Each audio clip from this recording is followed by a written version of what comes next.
Is NIL out of control? Why is PJ Fleck getting extended? Penn State to 11 wins again this year? That is all on today's Locked On Big Ten Squad. You're talking ball with the Big Ten Squad, sponsored by Game Time.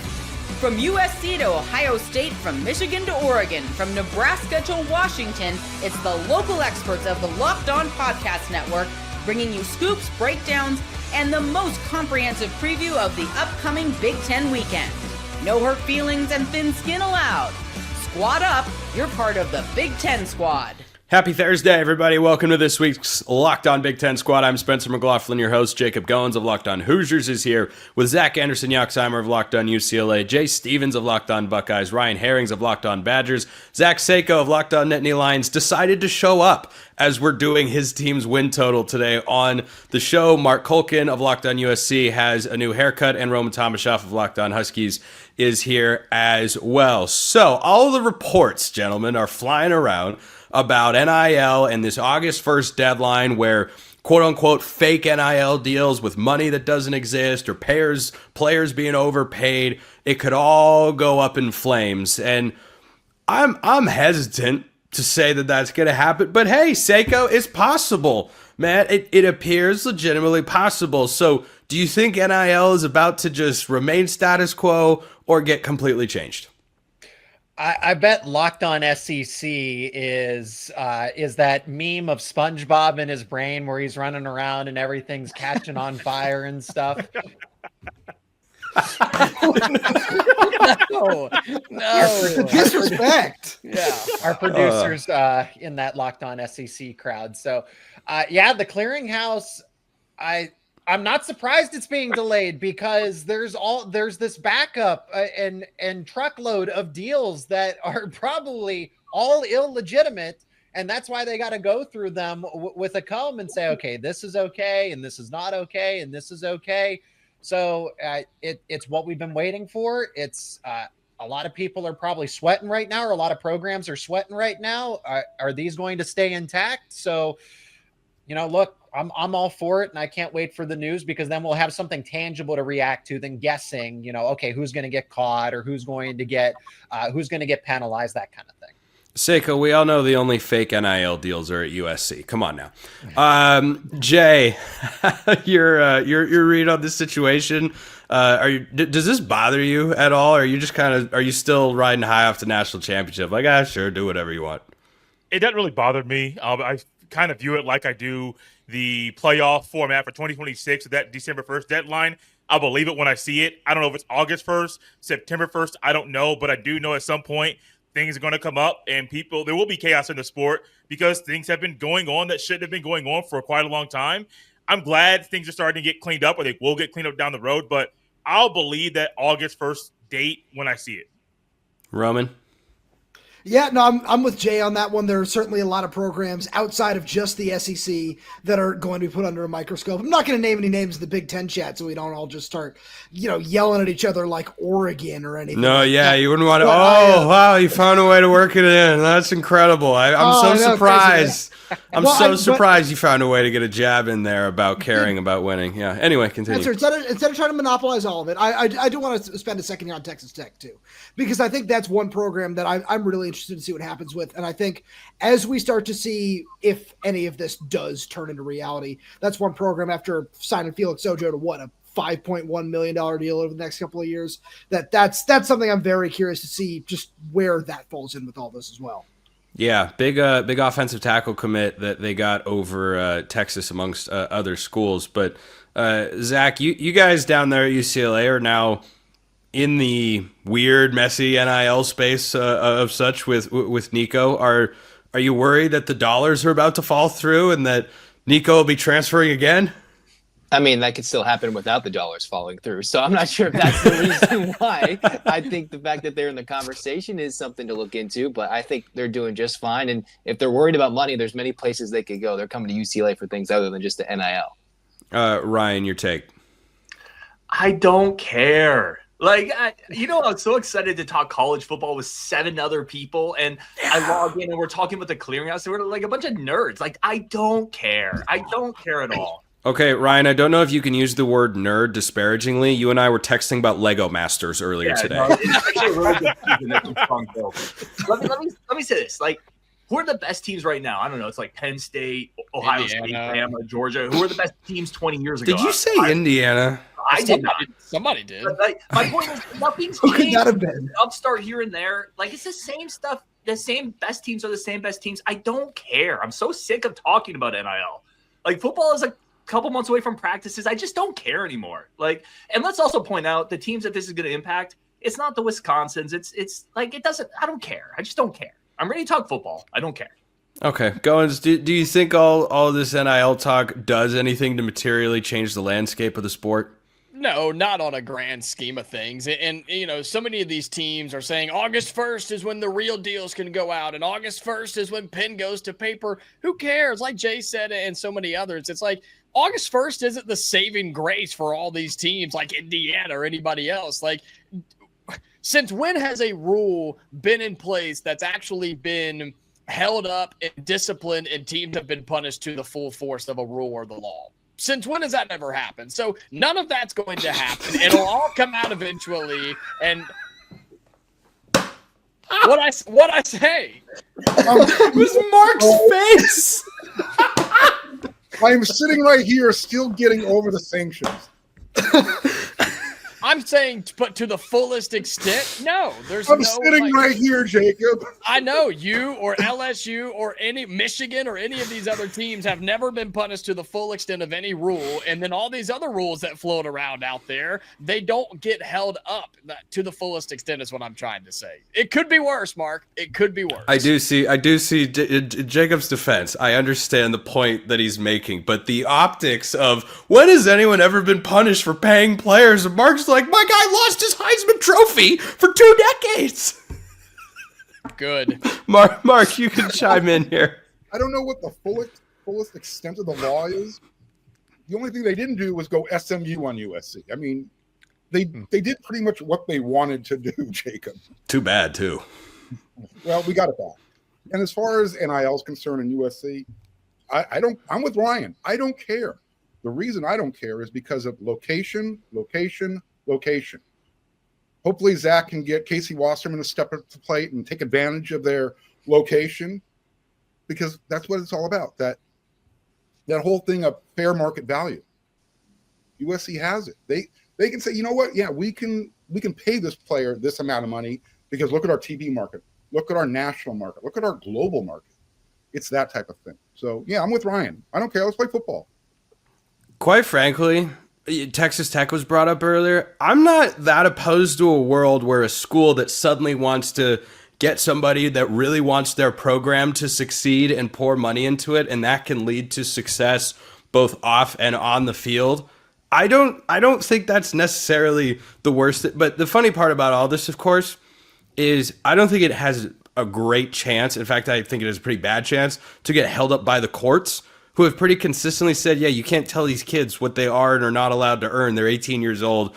You got to let them make, if it's a consensual arrangement between the two, then that's all that really matters there. So we're talking coaching hot seat when we come back, because some people, Brandon, and others are confused about what just happened with Minnesota. We've still got Penn State's win total, a lot coming on today's Locked On Big Ten Squad. First, this episode brought to you by our friends over at FanDuel. Summer sports are in full swing, and whether you're all about baseball under the lights, golf on the green, or high-stakes soccer action, FanDuel is the best way to make every game even more exciting. We've got college football in about a month and a half, less than a month and a half. You will see a real, new, impactful, unpredictable college football game, and if you want to bet upon it, FanDuel is the place to do it. You're already following all the action, of course. Why not make it a little more thrilling with FanDuel? You can get in on the game while your friends are getting sunburned at the beach or out doing whatever the heck they do. That's probably a Los Angeles comment directed at Mark and Zach. But anything you want for college football, win totals, individual games, national title odds, conference championship odds, it's all over there at FanDuel. So make sure you go check them out for college football and beyond. If you're new to FanDuel, new customers can bet just $5 and get $150 in bonus bets if your first bet wins. So go check them out. Open the FanDuel app today or visit FanDuel.com to get started. Check them out, the FanDuel app or FanDuel.com. in a Big Ten coaching move we all expected and saw coming, PJ Fleck up at Minnesota got extended through the year 2030. Now, he hasn't had a double-digit win season since 2019. They were solid last year. They went 5-4 in Big Ten play, 8-5 overall. There's nothing wrong with that. It's respectable, but Seiko, it's not the irony's not lost to me that I'm starting with you with this. Do you feel like this is rewarding a coach that maybe still has another gear left to prove? Wink, wink. The first thing I wanted to talk about was loyalty, because I've heard rumors that he was exploring other options, that he was interested in the North Carolina job. Again, I don't know how substantial those are, but what are you rewarding at that point? Because what does PJ Fleck, do we know how committed he is there if he's shopping around for other potential head coaching jobs? And then again, all right, so you want to say wink, wink to me. What about the true definition of mediocrity here? At least Penn State's making a college football playoff and consistent double-digit win seasons and New Year's Six bowl games. What does PJ Fleck have? What does he have anything that he can say? Like, well, we got over 500. Well, they're doing okay, but at some point, when is 7-5 when is that bad? When is 7-5 after year bad? I believe PJ Fleck is undefeated in bowl games for what it's worth. I was about to bring that up. My guy is 6-0. He's won the Quick Lane Bowl, the Outback Bowl, the Guaranteed Rate Bowl, the Pinstripe Bowl, the Quick Lane Bowl, and the Duke's Mayo Bowl. God. Wait, did they dump mayo on him? Oh, I think he did. Yeah. He soaked it up. Like, he's the dorkiest coach. That's the closest to a Gatorade bat. That's the most Minnesota thing I've ever heard, is somebody enjoying the mayonnaise getting dumped on them. He enjoys any time a camera is on him. Like, Yoxheimer, wasn't UCLA in the mix trying to go after him? Am I crazy in saying that? No, he was in the mix there. So, Okay, speaking that's of what I loyalty, yeah, it's ridiculous that it's getting an extension to 2030. Yeah, Jay, if Ohio State, let's just say, I'm trying to apply Minnesota's expectations to Ohio State's. Let's say Ohio State went. You can't do it. You can't compare the two. I'm trying to take the equivalent, with what they can achieve, what their floor is, and whatnot. If Ohio State went 5 straight years making the playoff but didn't win a single playoff game in that stretch, would you ever consider extending Ryan Day? No, not at all. I get the Minnesota thing, though. For Minnesota's sake, they're comfortable with where he is right now with the program. And with where Minnesota's football team is, they know they're not going to make the playoff. They know they're not going to be in the running to be in the Big Ten championship game. They understand that. They're comfortable. 8 wins, 9 wins, maybe a double-digit win here or there. They're cool with that. They're comfortable with PJ Fleck. But through 2030 is a little odd. I'm cool giving him an extension, but that long, I can't get down with that.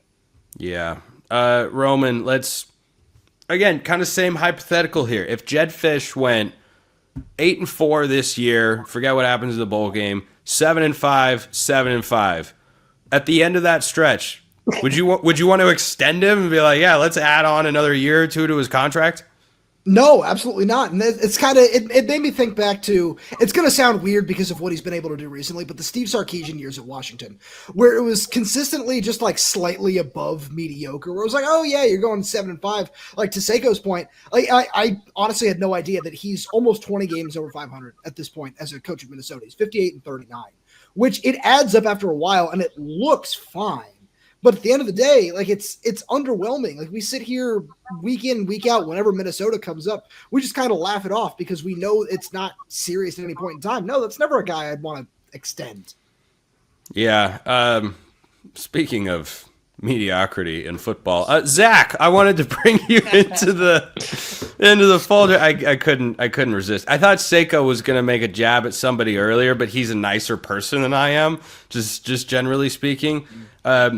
What would you want to see from Deshaun Foster in the next 3 years to warrant a contract extension? I would think continue to build up UCLA recruiting, obviously build in the attendance, and then UCLA would have to go 8 wins to 9 wins by the end of that third year. And if it's not happening, then there clearly needs to be a change. But obviously it's building from the bottom up at this point. Ryan, are you expecting to not have to worry about an extension with a coach for a long time because you'll first be worrying about the new contract of the next guy, or how do you read the situation? Yeah, like first of all, I hate that state. Like, I'm from Wisconsin. Like, they're all right. Let me just switch gears on you. You telling me if Luke Fickell gets canned, you don't want to hire PJ Fleck? First of all, we're talking about a coach that's 33-36 in conference, and he's been rewarded for it. Like, it's I love it. As a Wisconsin fan, there's no threat. I love it. They're not going to hit a ceiling under him because he's proven it. Let me tell you just really quick, because I hate that state. And I was so jazzed up that we got to talk about PJ Fleck. When my oldest son was younger, I bought him a map of America, like puzzle pieces, right? Educational, he would build it. And I took before I could do it, I took the Minnesota piece out. So he put the puzzle together, and he's like 3 or 4. He's like, Dad, we're missing a piece. I'm like, no, son, that's where the Hellfires hit. So I actually told him, like, we grew up for years thinking that the middle of the country was like this burning abyss. Like, that's where the crack fires are. And for years he did this. And then eventually, but kids will believe anything you tell them. And eventually my wife is like, hey, he's going to go to school now. We got to like tell him because he's going to have like a water boy moment where he goes in and the professor's like, no, there's a state there. And he's like, no, my dad told me that place is gone. Anyway, like my point is I hate that state. I hate that program. He's a corny coach and they're rewarding mediocrity and I love it. So let's go. That's incredible. That is the future youth of America, baby. That is awesome. I can't believe the educational standards in this country are dropping. It's hard to fathom how we got to that point. What age was he before you told him? Gosh, it's probably 6 or 7. Like, I mean, so you let it go on for 3 years? For a couple of years, I was telling him I invented the microwave. I'm like, I told him too. And he's like, wow, Dad, you're so amazing. So I didn't let that one go quite as long, but the Minnesota thing, like when we were young, we used to sneak into our local campground and all the campers that had Minnesota license plates, we'd steal their coolers and like dump them away. Like, I hate that state. So I'm all about it, man. Reward that dude for as long as possible because they're not hitting anything more than a 7-5 season with them. Did y'all ever like drive through the state of Minnesota and just have to we used to cover his eyes when I was young? sign We came used to by? like litter in Minnesota. Now that's bad. You shouldn't do that. Like I'm not. I was like young, but I'm just telling you, like that's a real thing. Minnesota, Wisconsin, we play for the Axe. It's a rivalry. We don't like each other. Like it's a real thing. So again, I'm okay with them extending the dork because they're not going to win with them. Wow. Goins, do you want to try and follow that up? I mean, not really. We can talk about coaching extensions. Signetti's been here for a year. We extended him 8 years. He's here through 2032, making $8 million a year with $1 million retention bonus every year. We're all about extending coaches over here, man. All good things in Bloomington. I ain't got nothing to say about litter in any other state, though. Mark, what would it take for you to want to extend Lincoln Riley? What would it take to extend him? Yeah. He's got to get to the playoffs, period. Bottom line. There's no other answer to that question. I thought you were going to ask me about PJ Fleck, but. Oh, well, I just figured you were disinterested, knowing you as I do. But like, hey, if you want to engage the conversation with the rest of us, by all means. PJ Fleck did beat his team. I'm still laughing at Ryan's story. Do they still do show and tell? And if your son brought you to school, what do you do for a living? Do you show up with a master's green jacket on? Right. So, I don't know, man. Like my kid is going to be better or worse off depending. I don't know. So the reason why, I'm sorry. No, go ahead. Now, PJ, the reason why PJ Fleck got extended, they beat USC, which proves that USC is still relevant nationally. But I guess my question would be this: when does PJ's contract run out? Because extending to 2030 isn't really that big of a deal. I mean, it's 5 years away, and usually that's all about recruiting, just showing the guys out there. Yeah, he'll be around when you graduate. The buyout is probably not that big, I would imagine. I would imagine the buyout is probably the biggest reason they did it, is so that if he does get poached by another school, because he does have some good seasons. I could see how another school would want to hire him. He's got an 11-win season. They ended 2019 ranked number 10 in the country. They had back-to-back 9-win seasons and 8 wins this past year. It's not like he can't win. I just saw extension. I was like, I don't know, but he's good. Well, he's good. He's good.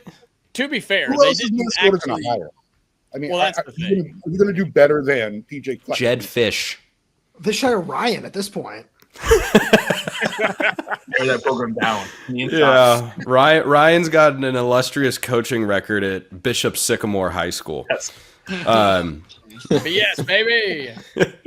Yeah. Okay. Now for the fun part of the show. We always save the best for last. Penn State's win total is 10.5. Over, under, where do we go? That is coming up next.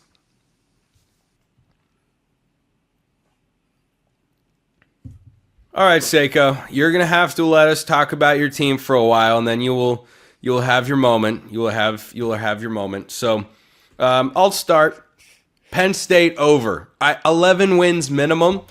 I don't know if they're gonna beat Ohio State. I'm so tempted to pick it.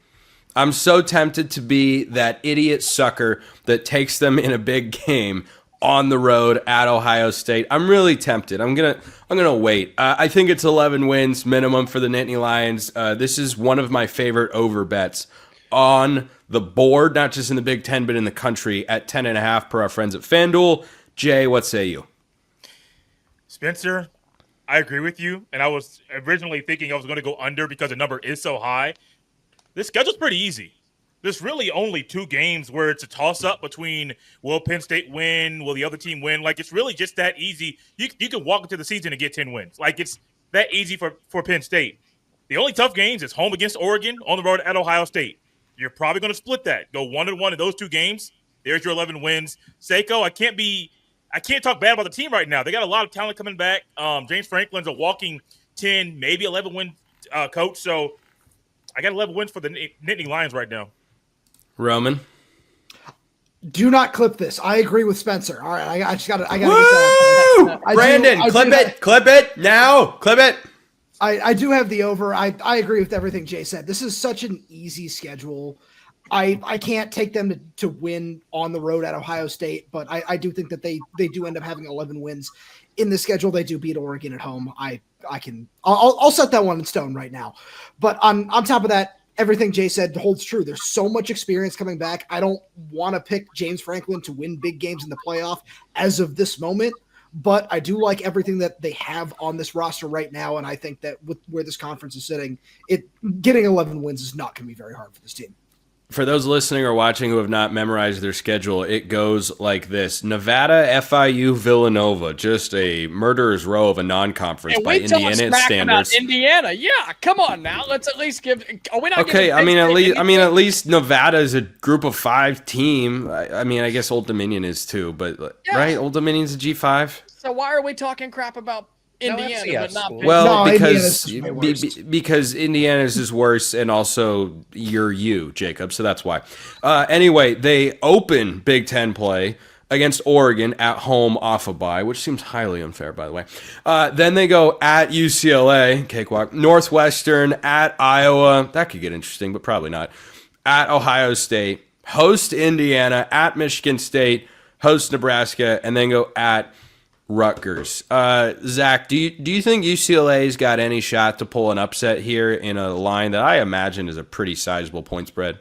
I mean, it's a long trip to UCLA. It's their first road game of the year. They play few weeks from late August till October before they go on the road? That's a pretty crazy schedule for Penn State to get all those home games in a row. Obviously, they'll be big underdogs at home, but the Bruins want to make a statement. That's the game early in the schedule to do it. Penn State, I could see them messing around and get 2 losses in the regular season before going on a run, Ohio State-esque like this last season, but they're going to go over. Ryan, you got a high level of confidence. Is anyone going to take an under at this point? Oh, there it is. Oh, Ryan's got faith in the Ducks. Listen, not dramatically.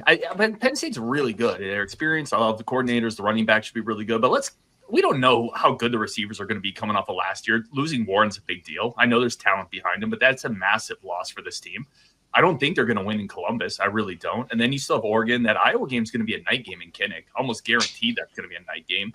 And the teams that Iowa typically struggles with, it's teams with more dynamic quarterbacks, more quarterbacks that can get out of the pocket and threaten. That's not what Penn State's going to do. Listen, Penn State's really good, obviously. 11 wins is a cakewalk when you have to go to Iowa, when you have Oregon, when you have Ohio State. I'm going to take the under. I think it's 10. 11's tough.